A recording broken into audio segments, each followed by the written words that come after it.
তুমি আমার জীবনের সেই অধ্যায় যার কোনো শিরোনাম নেই।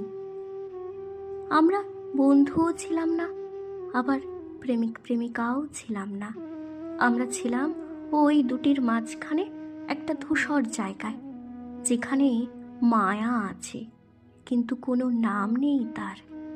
তোমাকে ভালোবাসি বলার অধিকার আমার ছিল না। আমি সবসময় ভয়ে থাকতাম, বেশি কাছে গেলে যদি তোমাকে হারিয়ে ফেলি।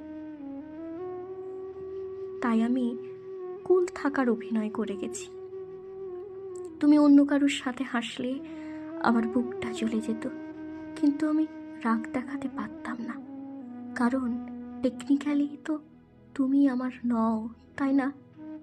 কত রাত জেগে টাইপ করেছি আমরা আসলে কি, এটা জানার জন্য, কিন্তু বাটনটা আর চাপা হয়নি। উত্তরটা যদি কিছু না হয়, সেই ভয়ে